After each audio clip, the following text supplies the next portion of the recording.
Welcome to the Hyphen, Indian American Dialogues.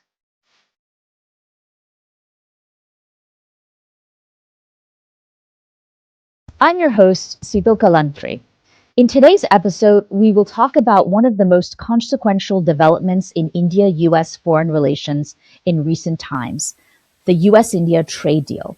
Joining me today is a special guest, Salil Gupte, who is head of Boeing in India and South Asia. He oversees over 7,000 employees working on innovation in aerospace. Salil also serves on several boards, including the U.S. India Business Council. This gives him a unique vantage point into trade, geopolitics, and industry. I met Salil last week at a trade mission that was sponsored by the Seattle Metro Chamber of Commerce and the Greater Seattle Partners. We were at an event where Ambassador Gore, the new ambassador from the U.S. to India, paid us a visit. And right after that event, the trade deal was announced. So it was quite an exciting time. And I'm glad that you're joining us today, Salil. Thank you so much for being here. Great to be here. Thank you for having me. I'm excited for our conversation. I know we just met last week in New Delhi at an event with the new U.S. ambassador, Sergio Gore, where we learned that night that the India-U.S. had reached a trade deal. So it was a really exciting moment to be there and be in India. And I wanted to get your thoughts as an industry leader on where things are. I know things are still evolving and not concrete, but how much do we know about the deal at this point? Well, we know that absolutely, Shidal. It's an ongoing discussion that we know is going to continue for the next several weeks and months, most likely. This is a process that kicked off last February when the Prime Minister was in Washington, D.C. with President Trump.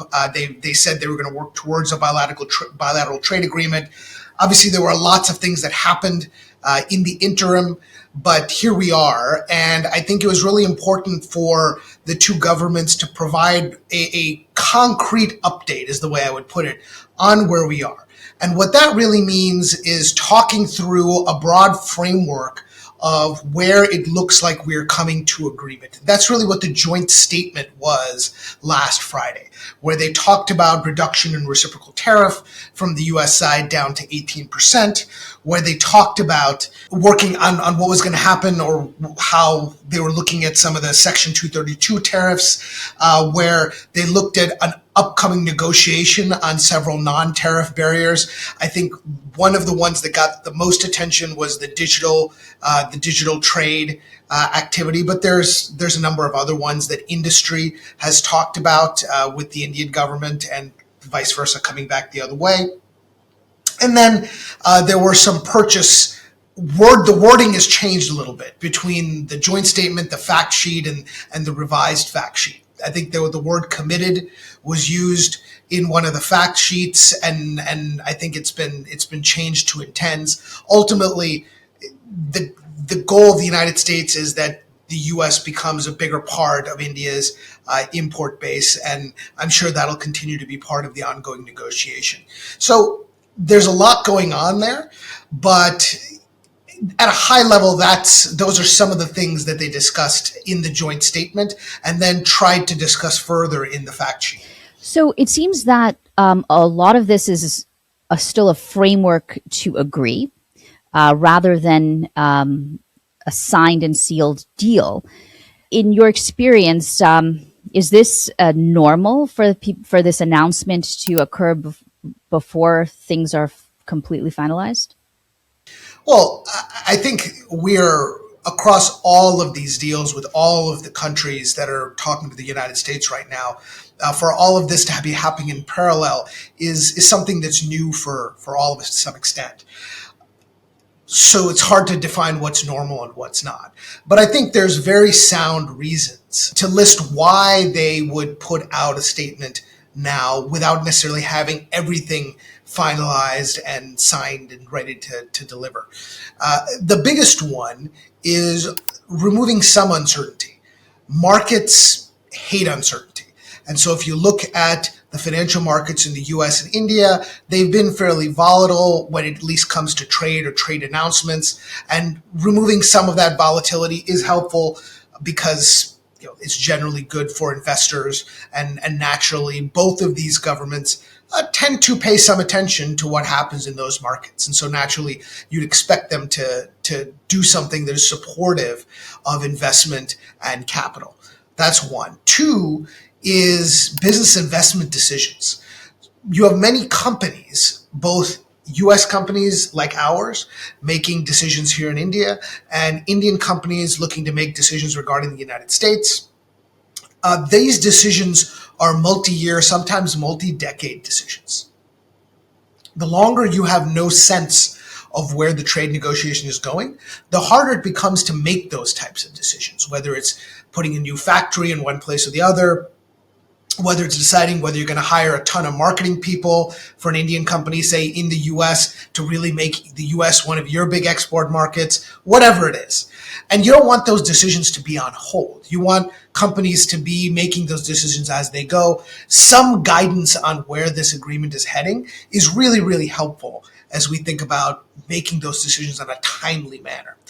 Additionally, there's the other deals that were going on. Remember, India is not happening in a vacuum here in terms of the negotiation with the US. There's deals with Southeast Asia, there's deals with Europe. And India the government needs to get a sense for, as it frames up its own policies internally, tax and otherwise, where does India stand in terms of, versus other countries. And I think I'll give you an example. Let's say there was a lot of talk a couple weeks ago about maintenance, repair, and overhaul on aircraft because the EU-India deal had a tariff or a duty that was going to go down from 11% to 0% for aerospace parts coming into India over some period of time. And because there hadn't been anything announced about the US deal, at the time I was asked very bluntly at the air show that we had here, well, will your customers of a US company, say Boeing, now be disadvantaged because there might be a higher tax on parts coming in from the US than from Europe, and so it'll be more expensive to repair Boeing airplanes? And my answer was no, not really, because the government here has put an overriding rule on that caps customs duties, tariffs, what have you, on parts for repair and overhaul at a lower rate already.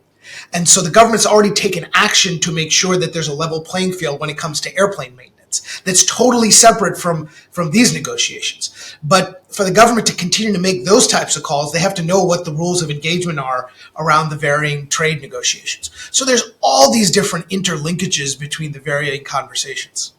Yeah, and overall, it's a great thing to know that there is, a light at the end of the tunnel, and I think this is sort of like an engagement, and it's better to know that there's an engagement even if there isn't a marriage yet, for markets, as you say, for industry, and even the U.S.-India relationship generally. But one, concrete thing we do have is the reduction of the extra tariff, the extra 25% tariff that was placed on India for getting Russian oil. And I think that's, also helpful and beneficial. But do you see what are the opportunities that is talked about in the fact sheet in the joint statement is that India will endeavor to purchase $500 billion in goods. Do you see that happening, and do you see like the substitution of Venezuelan oil being able to come on board in the near future? I mean, a lot on the second question. A lot depends on the ability of oil majors and others to be able to really make the most of the opportunity in Venezuela. I'm not an expert in that space, and so I'm not sure exactly the amount of investment that's going to take. I know, of course, there was a council of the major U.S. energy companies that was giving some perspective to the White House on that, and so we'll have to see how their opinion on that continues to evolve. It'll be interesting to see if the Indian industry, whether it's the large refiners here, are able to also perhaps play a role on a multinational basis in something like that. So we'll have to see what happens there. I think there are lots of other places where U.S. India trade will continue to increase, and so Indian purchases of U.S. goods naturally will increase, just as a matter of a growing Indian market and a rising Indian middle class. Of course, my business, airplanes and aerospace, is one of those. We know that India and the U.S. have become closer partners in defense over the last 20 years. The U.S. India defense trade was at zero at that time, and it has gone beyond $25 billion now over the last 20 years. We expect it'll continue to go higher. There's a number of deals that have been talked about in the media between India and the U.S. companies that we expect will occur in the coming, hopefully, year or so, and that'll contribute to the increase in trade. Additionally, we know that on the commercial aviation side, or civil aviation, tens of billions of dollars worth of deals between the U.S. and India, specifically for Boeing aircraft, have already been announced. I mean, we have over 500 orders in our order book here in India. That is, our orders for 500 airplanes in our order book here in India. I would say almost 425 plus of those were announced just in the last 3 years. And given the massive increase in the Indian civil aviation market and the fact that only 5% or fewer of Indians have ever flown a plane, that's going to continue to increase in the years to come. So that's just an example from my business. There's lots of other examples in other industries. Yeah, and Boeing is a critical factor in the U.S. India trade. And I did want to specifically ask you about the 232 tariffs that were mentioned in the fact sheet. As it relates to your business in particular, can you talk about what they are and how it affects Boeing? We can't really talk about it too much because we're a little bit in wait and see mode on those. At this point, they were linked to a number of executive orders around the Section 232 assessments that were going on. The fact sheet and the joint statement isn't fully clear yet on what the fate of those is going to be, and so we're still trying to get more information on those. So, but what are the tariffs exactly? The 232 tariffs? It's basically they're linked to national security. They're linked to under a national security provision, and they're linked to parts that are using certain types of materials, essentially, versus aluminum or others, and so they're ostensibly linked to those materials because of their impact on national security. But you see similar tariffs being used in pharma, or similar tariffs being discussed in pharmaceutical and other industries as well. And so, I don't want to say too much about it there because those assessments are continuing, and that's why I say we're in wait and see mode. Sure. And the ideal, right, for India would be to have those tariffs reduced or removed because they would be able to provide parts to the automotive. To the airplane industry.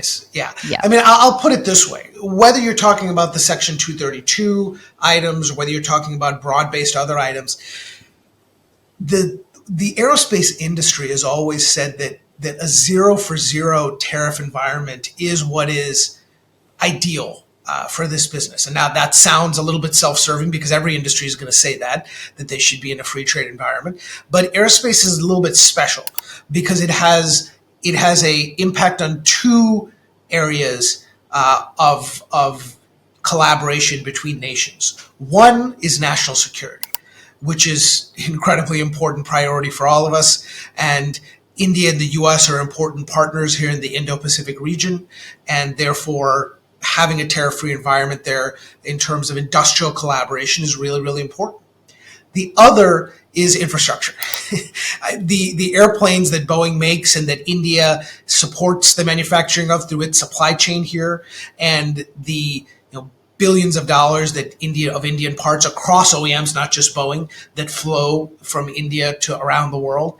Those support the connection of people through airplane travel around the world, and that supports trade.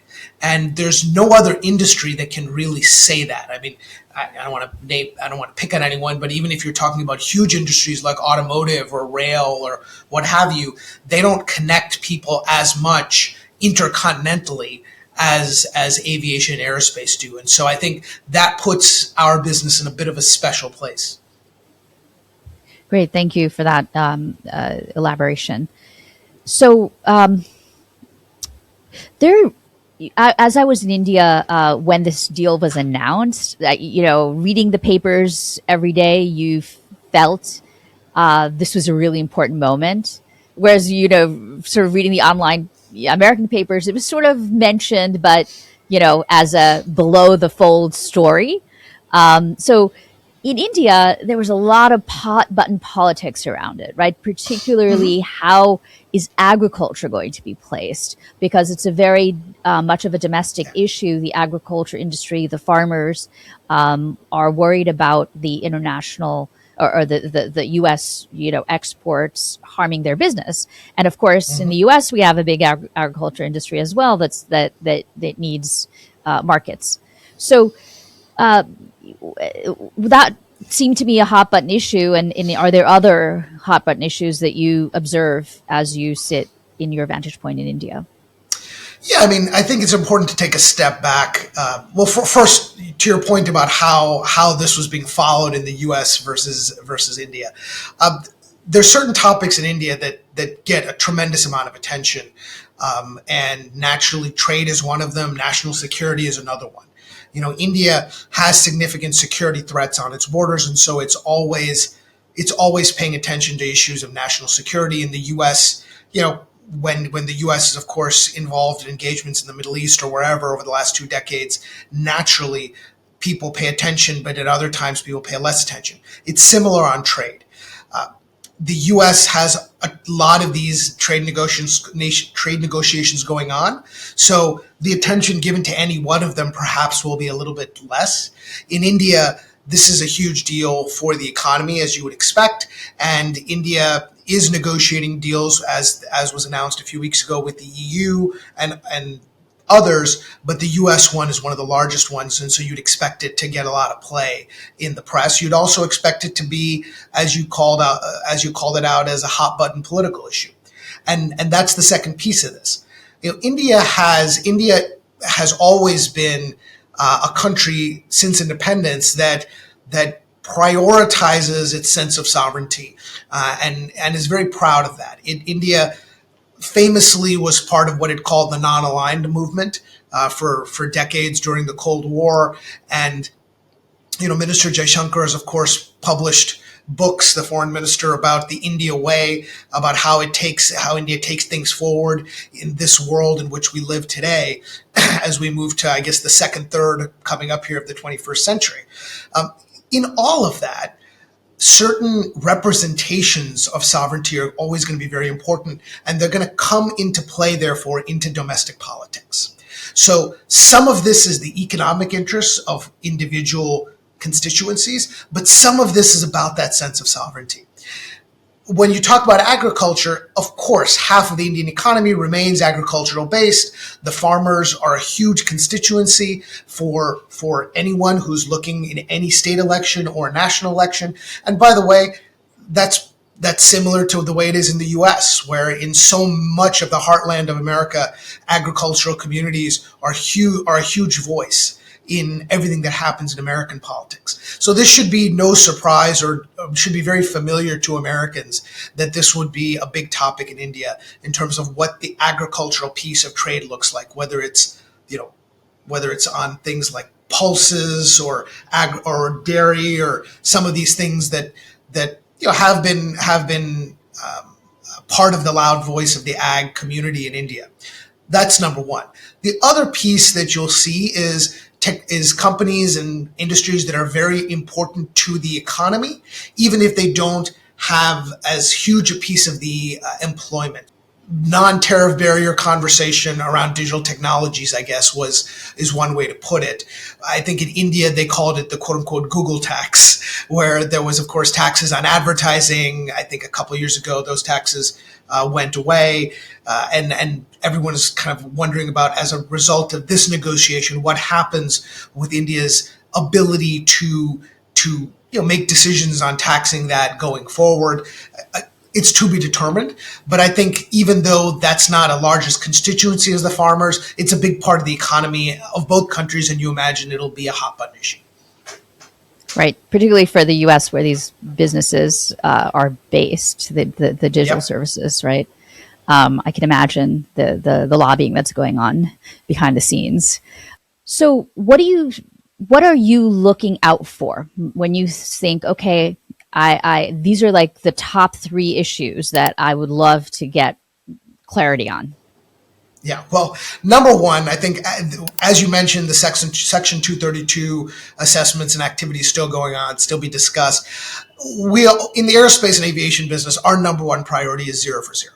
That's what we've always advocated for under the various trade agreements since 1979. That has been the baseline for aerospace and aviation around the world, and we want to see that continue through all of these, be a common thread through all of these bilateral trade agreements. It is the case between the U.S. and the EU countries already.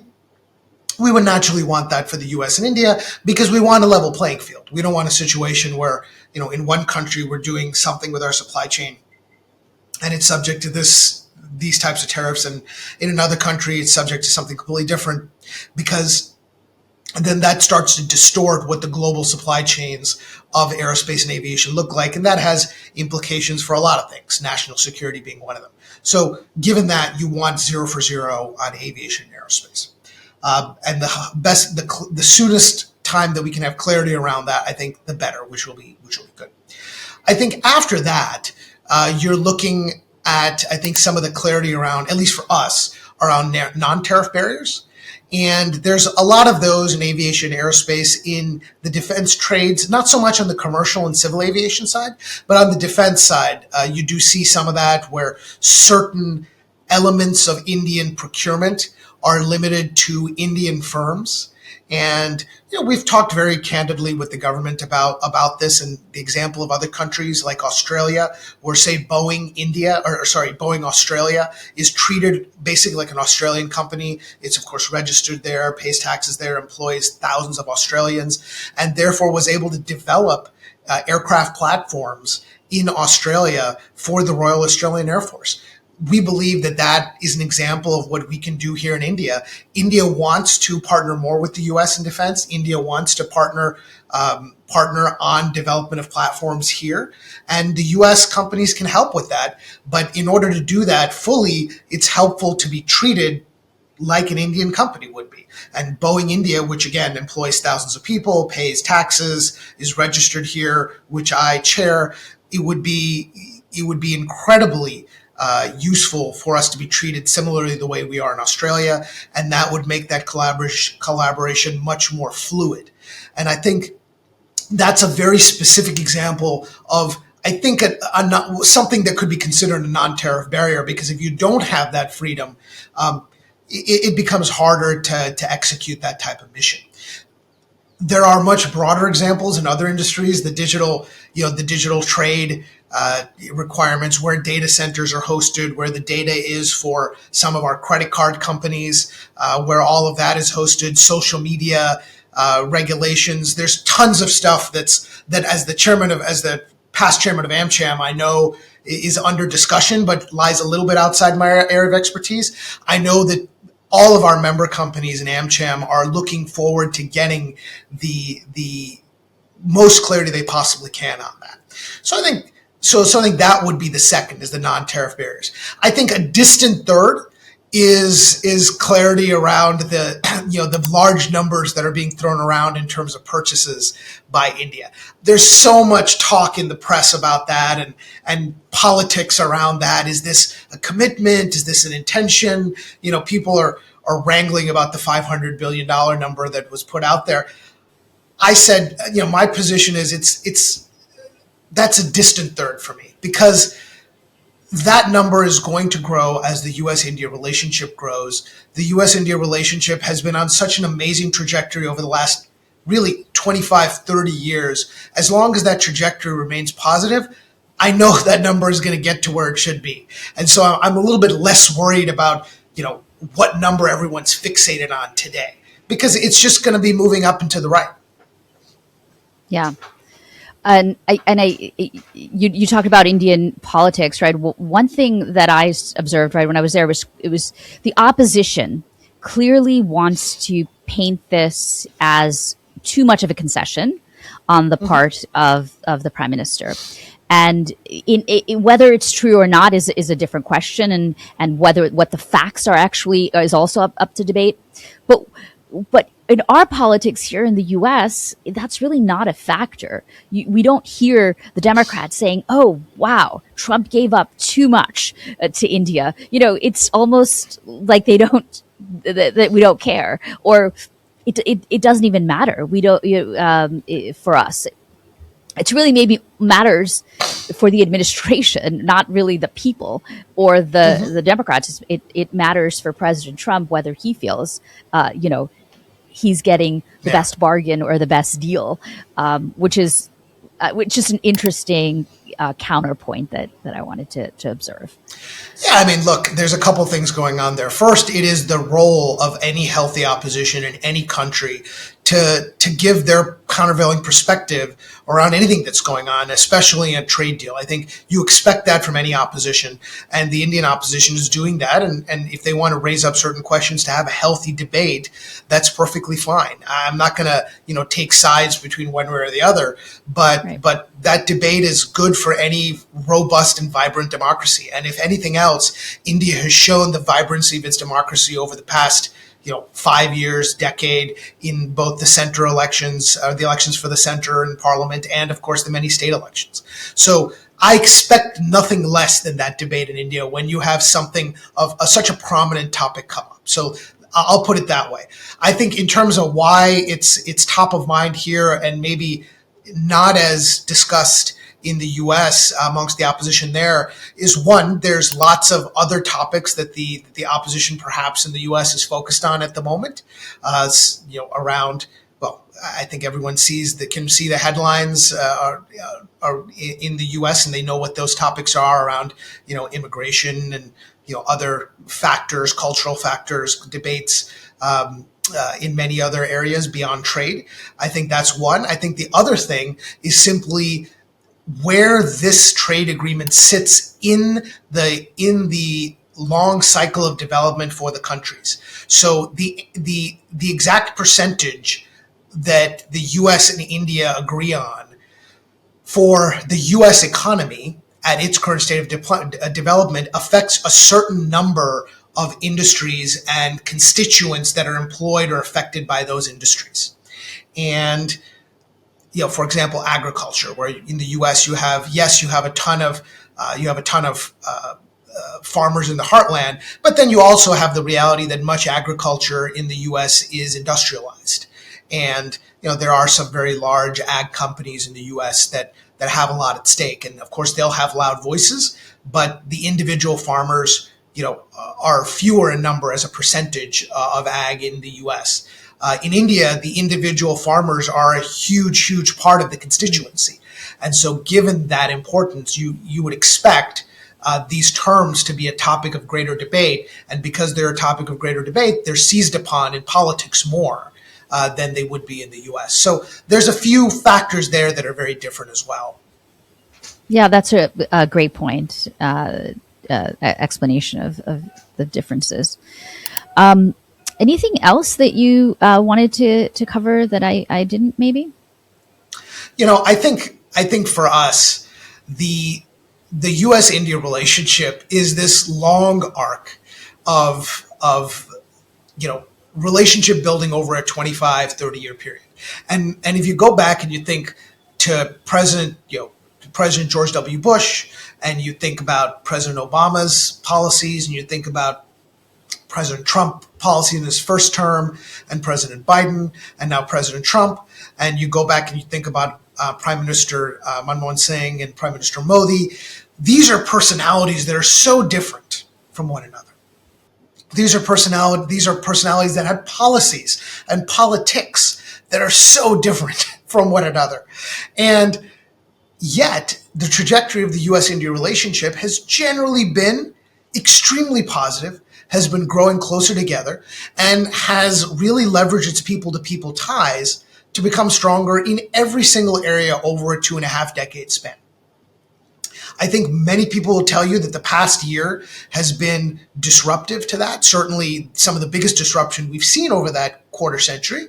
But it is just that. It is a disruption that will end and is in the process of ending with the joint statement and getting to a bilateral trade deal. And I think we'll resume on that trajectory. And I expect the next 25 years to go pretty much as the last 25 years have, in terms of stronger partnership in all of these industries, mine included, aerospace and aviation and defense, but also on technology and lots of other places. So, I think this is so closely watched because this relationship is so important. Yeah, and I think that you're totally right that this agreement is really symbolic of a larger relationship coming together again, right? That there's a road bump, or we didn't know what it was. It was a huge about face in the relationship, right? People are saying it's the worst ever that it's been in 25 years, right? Or since, as you know, earlier with the non-alignment movement, as you mentioned, there was a desire on the part of India to actually not be engaged with the U.S., but that changed post, liberalization quite a bit. So we're glad to see that this might be getting things back on track, getting defense back on track, politics back on track, the people-to-people connections back on track, with this positive development in the trade deal. I would agree. I would agree with all that. I think it's people can have their perspectives on how this compares to post 1998 and the sanctions that then had to be dealt with as part of the civil nuclear deal. And I'm not an expert to compare, but I'm looking to the future as this gets done, where we go from here, and I expect that trajectory to be pretty positive. That's great. Glad to hear it. And thank you so much for being here and for your time and insights. You have a great insights given your both American connection and the long time you've spent in the U.S. and now being situated in India. And the long time the 10 years that I spent in Seattle. So go Hawks. Go Hawks. Yes, today was our big parade. And, congrats. Yeah. So thank you again for your time. Thank you. To have you. If you enjoyed this episode of The Hyphen, please hit the like button, share it, and also subscribe to our YouTube channel. I want to give a special thanks to Ashni Jagtiani and Shannon Young, as well as Social Sherpa, our producers. A special thanks to our media partner, India Abroad,